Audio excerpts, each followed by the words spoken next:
The Silk Road is a marvelous historical trade route, connecting the East with the West, and is a tourist route that attracts numerous tourists. During the route's prosperous period, brave trade caravans started from Chang'an, a capital of ancient China, passed through the He corridor, crossed over the Pamirs, and eventually reached Europe. The Silk Road in Gansu province is over 1,600 kilometers long and accounts for 1/4 of the entire Silk Road in length.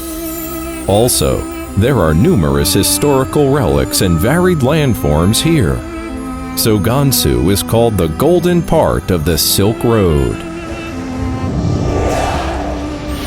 Passing by Shui and Pingliang, two major portals along the Silk Road, travelers move westward, passing by Lanzhou, Wuwei, Jinchang, Jiangye, Jiuqian, and Jiayuguan, and reach Dunhuang, these famous historical and cultural cities being linked like a string of pearls. Tianshui is the cradle of the Chinese nationality, where Chinese people multiplied and grew civilized. Here was born Fu Shi, father of Chinese civilization, for whom a national-level grand public memorial ceremony is held here every year. In Meiji Mountain, which looks like a stack of wheat, there are over 7,000 sculptures made in different Chinese dynasties. Here, tourists can have an overview of the artistic history of Chinese Buddhism and enjoy the most exquisite Chinese sculptures. Kongtong Mountain in Pingliang is renowned as the #1 mountain of Taoism. It is the mythical site where the Yellow Emperor, also known as Huangdi, or his given name, Xuan Yuan, sought advice on administering the country and how to stay in good health from Guanchengzi, the progenitor of Taoism. Lanzhou is the only provincial capital that the Yellow River passes through. The beef noodles here deeply impress the never-satiated tourists. The beef noodles, the Xinjiang Opera, the ancient water wheels and the sheep-hide rafts constitute a scene of unique folk customs in the city.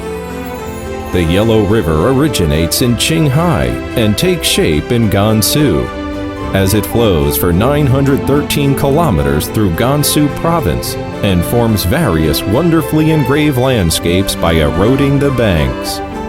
The Yellow River Stone Forest in Jingtai is a grand and magnificent canyon stone forest within the long, winding Yellow River. In northern China, there are 3 gorges of the Yellow River, whereas in southern China, there are 3 gorges of the Changjiang River.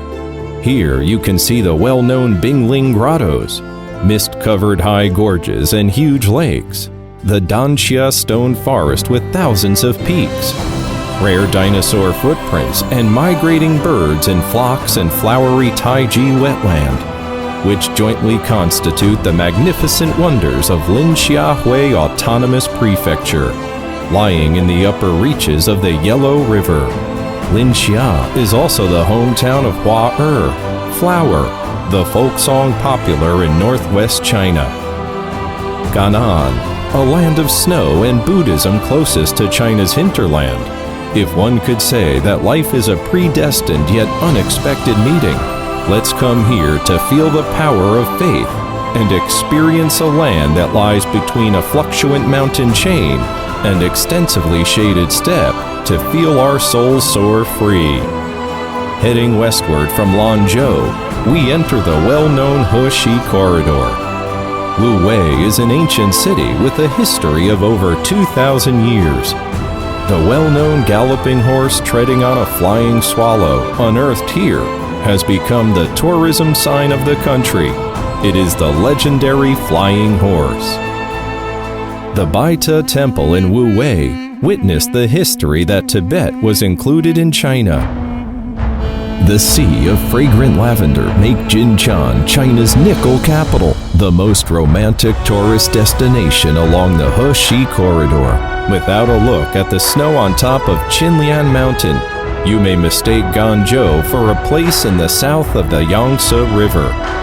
These two poetic lines talk about Zhangye, an oasis in the Gobi Desert, which is well known for its colorful rock mountains in the Zhangye Danxie Landform Geological Park, one of the world's top 10 geographic wonders.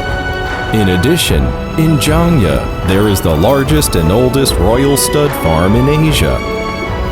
In ancient times, there were flying apsaras, and in modern times, there is the aerospace industry. This makes a vivid description of Juqian. Juqian, a city closely related to alcohol.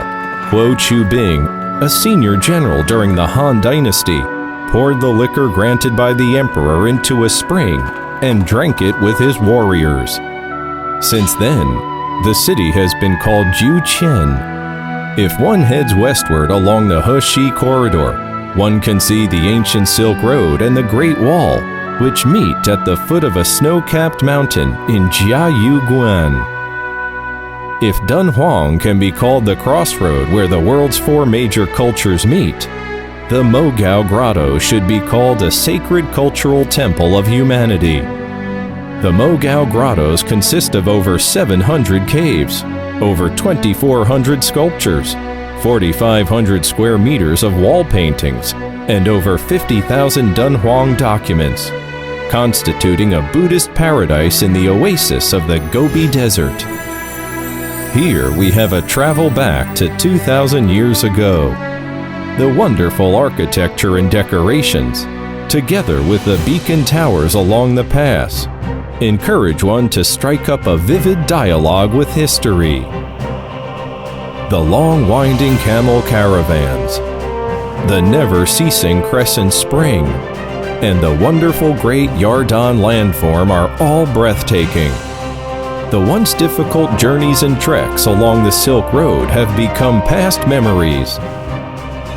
The Baolan high-speed rail has solved the last kilometer problem for China's high-speed rails traversing from east to west, forming a high-speed rail Silk Road in western China. Perceiving 1,000 years at one step, covering 10,000 li at a glimpse, the once arduous trek and trudging journey on the Silk Road has become memory of yesterday. Today, countless tourists from home and abroad are going on the golden section of the road, seeking a spiritual homeland of the Silk Road civilization and recording a new chapter of communication in human civilization. Harmonized Silk Road, beautiful Gansu.